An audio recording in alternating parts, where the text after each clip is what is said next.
I'm Tom Maloney with Lakeshore Public Radio, 89.1 FM. It's Monday, August 24th, 2020. Stay tuned for the latest on a lifeguard shortage at the dunes. Hoosier voters this fall will need a reason for a mail-in ballot, and we'll get the latest on a COVID-19 online tracker for schools in Indiana. But first, the Gary Common Council has approved a $669,000 tax abatement for Broadway Lofts, according to the Times.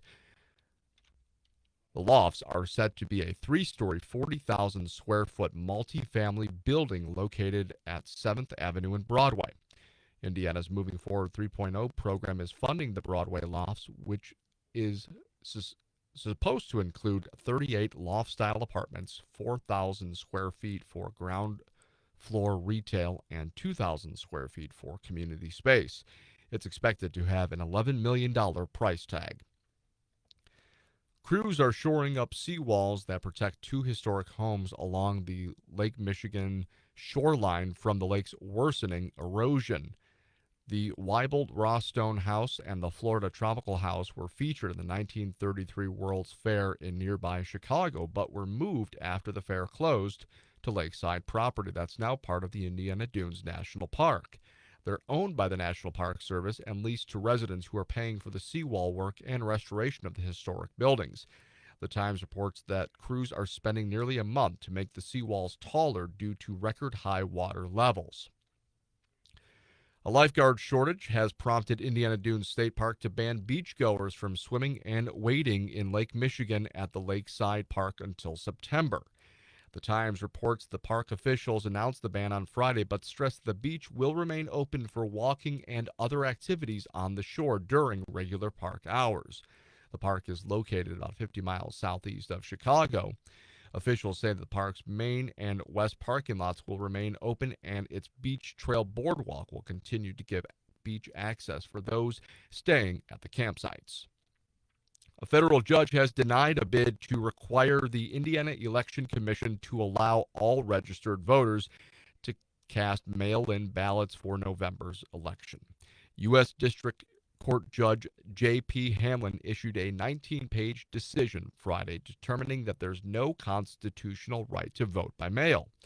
The lawsuit is among several pending in federal court challenging Indiana's election protocols. Indiana requires voters to have an accepted and specific reason to use an absentee ballot.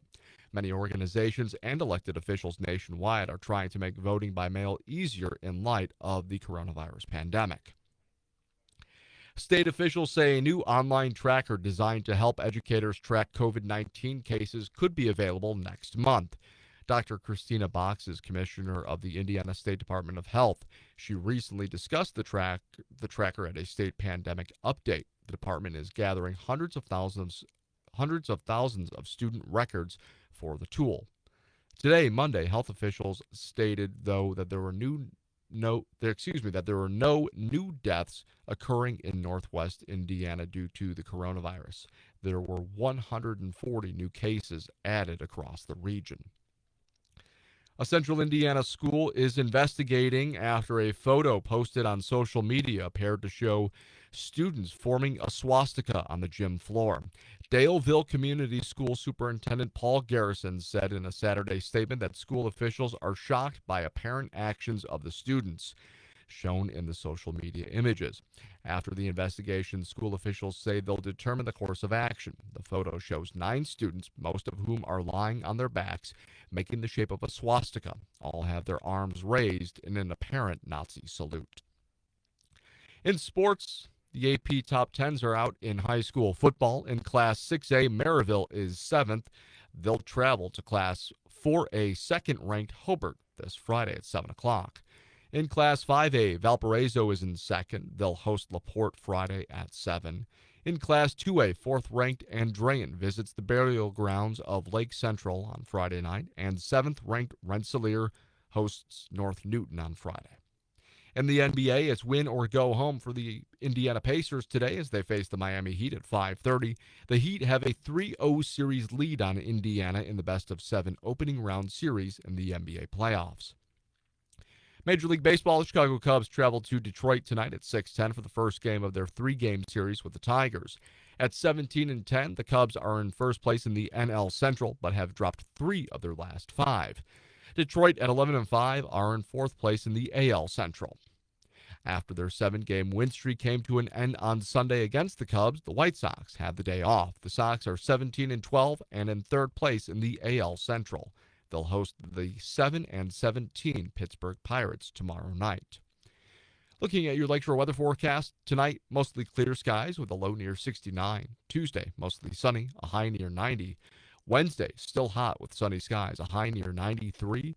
Thursday, a 20% chance of showers and thunderstorms in the afternoon, otherwise mostly sunny with a high near 92. For Lakeshore Public Radio, I'm Tom Maloney. This has been your Midday News Update. Thanks for watching, and don't forget to share.